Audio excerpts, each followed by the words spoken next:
On va donc maintenant voir comment étudier une fonction polynôme du second degré, haute fonction de référence importante.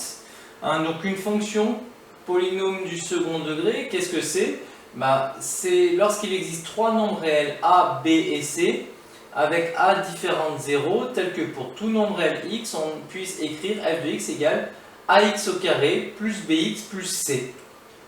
Cette forme est appelée la forme développée d'un polynôme du second degré. Donc je répète, c'est un coefficient avec du x carré, un coefficient avec du x, un coefficient avec du c. Ax carré plus bx, c'est peut-être mal écrit là, ax carré plus bx plus c. On pourra noter que a doit être un réel non nul, b un réel et c un réel. C'est-à-dire qu'il ne faut pas que a soit égal à 0, parce que si a est égal à 0, c'est-à-dire que je n'ai pas de x carré, donc j'ai juste du x et un terme constant, donc j'ai une fonction infime. S'il n'y a pas de terme à x carré, j'ai affaire à une fonction infime.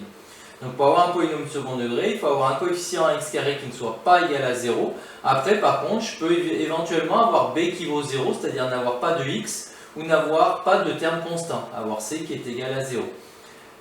L'ensemble de définitions d'un polynôme du second degré, c'est R. C'est-à-dire que les fonctions polynômes du second degré sont définies sur R pour tous les réels que vous connaissez. Il n'y a pas de valeur interdite. Un exemple, la fonction f définie sur R par f de x égale 4x au carré moins 8x plus 11, c'est une fonction polynôme du second degré, car pour tout nombre réel x, f de x égale ax au carré plus bx plus c, avec a égale à 4, le coefficient, en x carré, b égale à moins 8, et c égale à 11. Donc il faut que vous soyez déjà capable de reconnaître un polynôme second degré, une fonction où il y a du x carré, et pas de terme de degré supérieur, juste du x carré, et d'identifier correctement les coefficients. Attention de bien tenir compte du signe. B vaut bien moins 8 ici, non pas uniquement 8. Donc dans la suite, a, b et c désignent des nombres réels avec a différent de 0. Si une fonction polynôme du second degré est définie sur R par f de x égale ax au carré plus bx plus c, alors pour tout x réel, f de x égale a facteur de x moins alpha au carré plus bêta. Alors je le dis déjà, cette forme c'est appelée la forme canonique. Qu'est-ce qu'elle a de particulier, la forme canonique? On va le voir un petit peu plus bas. Il y a deux coefficients qui apparaissent, alpha, bêta. Comment je fais pour les déterminer? Il y a une formule, alpha c'est moins b sur 2a, et bêta c'est moins b au carré moins 4ac sur 4a. Donc c'est une expression à appliquer. On remarque aussi que bêta c'est f de alpha. Donc là on va faire des exemples, parce que pour l'instant là c'est des données qu'on pose de façon un peu brutale comme ça. Et vous allez voir comment ça marche et d'où ça vient.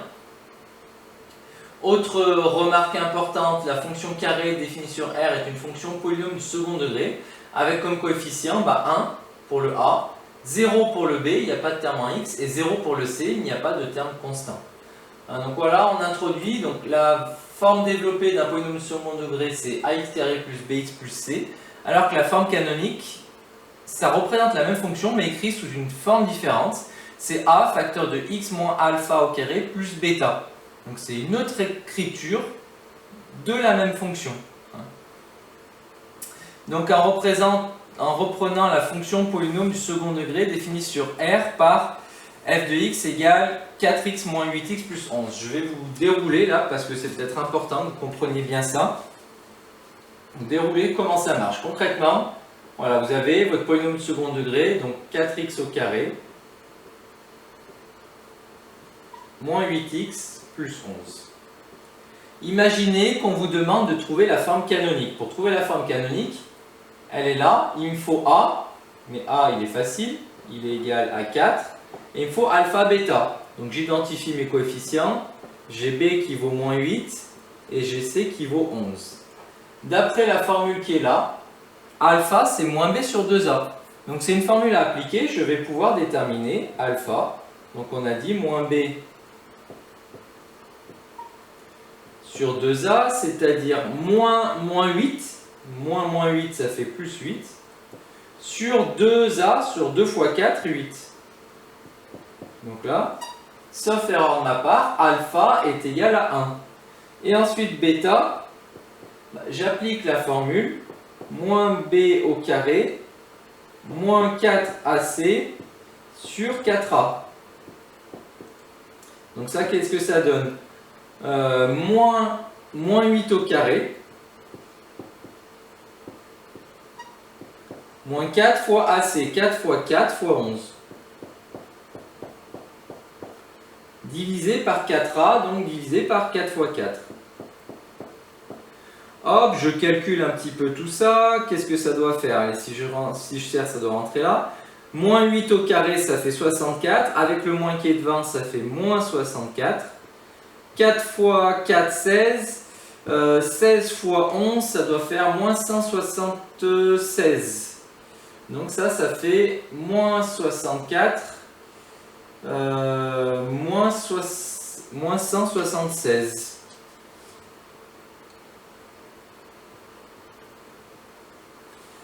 J'ai un petit doute quand même. 16 fois 11, ça fait bien moins 176. Est-ce qu'il n'y a pas d'erreur de signe? Non, ça a l'air bon. Oui, alors pardon, le moins se met devant l'expression. Donc le moins est bien devant mon trait de fraction. Hop. Et en bas, 4 fois 4, 16. Et après, je fais mon calcul. 64 moins 176, ça fait moins 112. Mais vu qu'il y a un moins devant, moins 112, ça fait 112 sur 16. Et 112 sur 16, c'est égal à 7. Donc ça veut dire que mon bêta est égal à 7. Et maintenant, je peux appliquer ma forme canonique qui vaut a facteur de x moins alpha au carré plus bêta. Donc si j'applique tout ça, on a dit que a valait 4, donc ça fait 4. Facteur de x moins alpha, on a trouvé 1, donc moins 1, au carré, plus bêta, donc plus 7. Donc voilà, la forme canonique qui représente la même fonction. Alors maintenant, comment je peux démontrer que ce que j'ai écrit c'est juste, que ça représente bien la même fonction? Eh bien, il suffit de développer la forme canonique. Et vous allez voir, si tout va bien, on va retomber sur nos pieds. Donc la forme canonique, elle est là, je vais la réécrire. 4 facteur de x moins 1 au carré plus 7. 4 facteur de x moins 1 au carré plus 7. Si je développe, donc ça fait 4. X moins 1, c'est une identité remarquable, a carré, donc x carré, moins le double produit, 2 fois x fois 1, donc moins 2x, plus b carré, plus 1 au carré, plus loin, plus 7. Je distribue mon 4, ça fait 4x au carré, 4 fois moins 2x, moins 8x, 4 fois 1, 4, 4 plus 7, 11, plus 11. Vous voyez qu'on retombe bien sur la forme de départ qui est la forme développée. Donc la forme canonique qu'on trouve ici est bien égale à la forme développée. Donc les deux expressions représentent bien la même fonction. Et enfin, autre chose, on a trouvé que alpha est égal à 1. On sait que bêta, une autre façon de le trouver, c'est f de alpha, c'est-à-dire f de 1. C'est-à-dire, je vais dans la fonction, je remplace x par 1. Ça fait 4 fois 1 au carré, moins 8 fois 1, plus 11. 4 fois 1 au carré, ça fait 4. 8 fois 1, ça fait 8. Plus 11. 4 moins 8, ça fait moins 4. Moins 4 plus 11, ça fait 7. On retrouve bien la valeur de bêta avec cette formule-là. Donc bêta, vous voyez que finalement, vous avez deux façons de trouver. Soit f de alpha, parfois ce sera plus simple. Donc c'est ce qui est mis en remarque ici. Soit la formule moins b carré moins 4ac sur 4a. Et donc voilà comment d'une forme développée passer à une forme canonique. Alors maintenant vous allez me dire, mais c'est bien beau tout ça, bon j'ai à peu près réussi à m'accrocher, j'ai une forme développée, j'applique mes formules, je peux trouver la forme canonique. Maintenant, à quoi ça sert? Eh bien, déjà, définition. Avant de voir à quoi ça sert, voyons l'aspect graphique. Justement, ça va servir pour le graphique, hein, c'est pour ça qu'on va aborder l'aspect graphique. Dans le plan muni d'un repère orthogonal, la courbe représentative de la fonction polynôme du second degré f, définie sur R par f de x égale ax au carré plus bx plus c, c'est une parabole d'équation y égale ax au carré plus bx plus c. Donc les fonctions polynômes du second degré sont représentées par des paraboles. Remarque, le sommet de la parabole va avoir pour coordonnées alpha, bêta. Donc ça va être quelque chose de très intéressant. La parabole P ci-contre représente la fonction polynôme du second degré 4x carré moins 8x plus 11. On a vu que sous sa forme canonique, c'est 4 facteur de x moins 1 au carré plus 7. Et bien la forme canonique, le rôle important qu'elle a, c'est qu'en fait dedans apparaissent alpha et bêta. On a dit la forme canonique c'est x moins alpha au carré plus bêta. Donc le alpha ici, attention, il vaut 1. Vu que l'expression c'est moins alpha, si c'est x moins 1, c'est que alpha vaut plus 1. En gros, à chaque fois, il faudra changer le signe de ce qui est après le x dans la parenthèse pour avoir la valeur de alpha. Et que c'est que le bêta, il vaut plus 7. Donc alpha vaut 1, bêta vaut 7, c'est ce qu'on avait trouvé par le calcul. C'est les coordonnées du sommet. Alpha, bêta, ce sont les coordonnées du sommet de ma parabole. Donc là, ma parabole, c'est-à-dire que son sommet a pour coordonnées A, 1 en abscisse, alpha, et 7 en ordonnée, bêta. Donc le minimum, si vous voulez, de cette parabole, il vaut 7 atteint en 1. Donc c'est quelque chose de très intéressant. Les valeurs de alpha, bêta me donnent les coordonnées du sommet de la parabole. Une parabole aura toujours un sommet qui peut être un minimum comme c'est le cas ici, ou un maximum si ma parabole est plutôt orientée comme celle-ci, et le sommet a pour coordonnées alpha, bêta. Ce qu'on va résumer dans le tableau, les deux tableaux et la propriété suivante. Si f est une fonction polynôme de second degré définie sur R par f de x égale ax carré plus bx plus c, de forme canonique a facteur de x moins alpha au carré plus bêta, donc on a vu comment déterminer la forme canonique, et ben je vais, grâce à la forme canonique, pouvoir déterminer le tableau de variation. Les variations, elles vont dépendre du signe de A. Si A est positif, alors le tableau de variation de f est le tableau suivant. D'abord décroissant, puis croissant, avec un minimum qui est atteint à x égale alpha et qui vaut bêta. Si A est négatif, alors la parabole est orientée dans l'autre sens. Elle admet du coup un maximum, elle est d'abord croissante puis décroissante, elle admet alors un maximum, toujours atteint en alpha, en x qui vaut alpha, et qui vaut bêta. Donc finalement, il y a deux cas possibles. A positif, on dit que la parabole est tournée vers le haut, le sommet est un minimum, il a pour coordonnées alpha, bêta. Si A est négatif, le sommet a toujours pour coordonnées alpha, bêta, mais cette fois-ci c'est un maximum parce que la parabole a les bras tournés vers le A. Alors en termes de vocabulaire, ça pourra vous servir pour l'année prochaine. Une parabole comme ça, on dit qu'elle est convexe, quand elle a les bras tournés vers le haut. Une parabole comme ça, on dit qu'elle est concave, que la courbe de la parabole a une forme concave, lorsqu'elle a les bras tournés vers le bas. Un exemple, toujours avec la même fonction, f de x égale 4x carré moins 8x plus 11. Forme canonique 4 facteur de x moins 1 au carré plus 7. Alors, vu que je sais que j'identifie dans la forme canonique que a vaut 4, alpha vaut 1, bêta vaut 7, alors cela signifie, a étant positif, on est dans cette configuration-là. Donc parabole qui a les bras tournés vers le haut, donc d'abord décroissante puis croissante, avec un minimum qui a pour coordonnées alpha, bêta. Donc alpha pour la valeur de x, bêta pour la valeur de la fonction.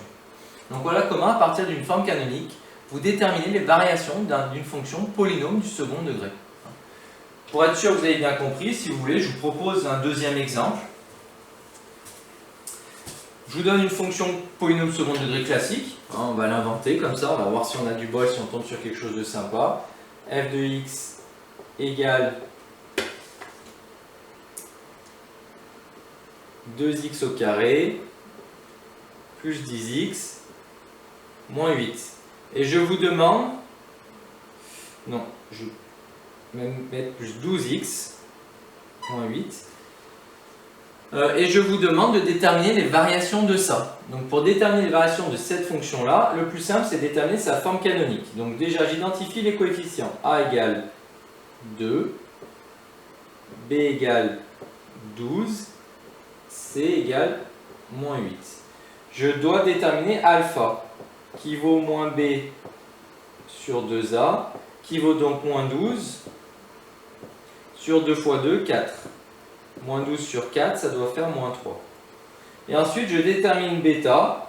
Alors, soit avec la formule qu'on a vue dans le cours, moins B au carré moins 4AC sur 4A, soit en déterminant f de alpha. C'est peut-être plus simple. Ça fait f de moins 3.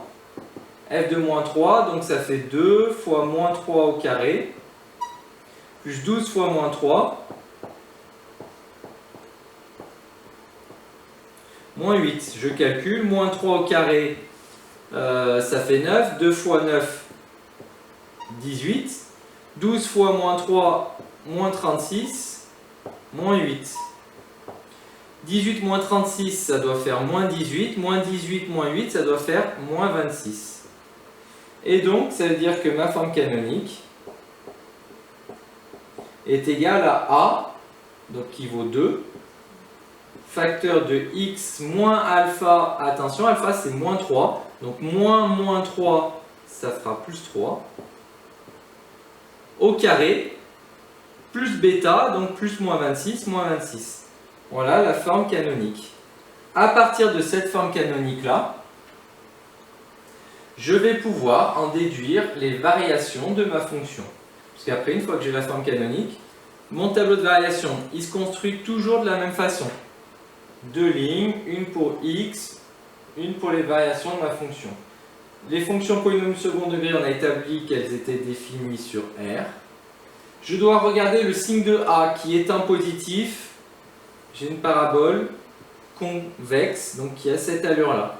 Là, il reste à mettre les coordonnées du sommet qui sont alpha, bêta. Or, alpha, on a dit que c'était moins 3.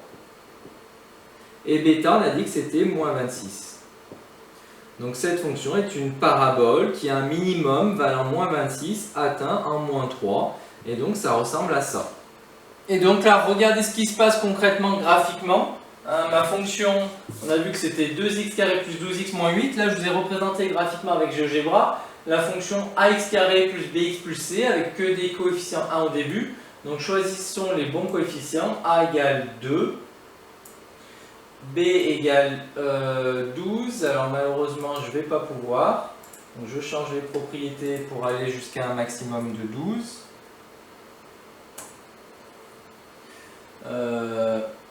Ok.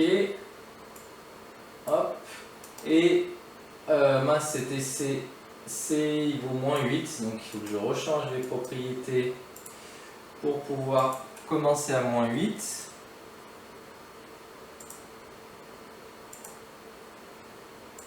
Hop. Et B il vaut 12, donc il faut que je puisse aller jusqu'à 12.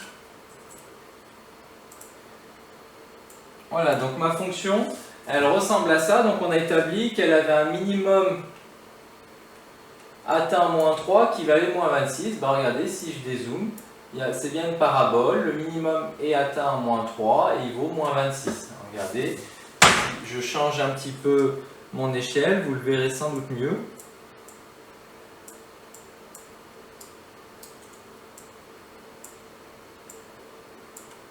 Voilà, la parabole ressemble à ça.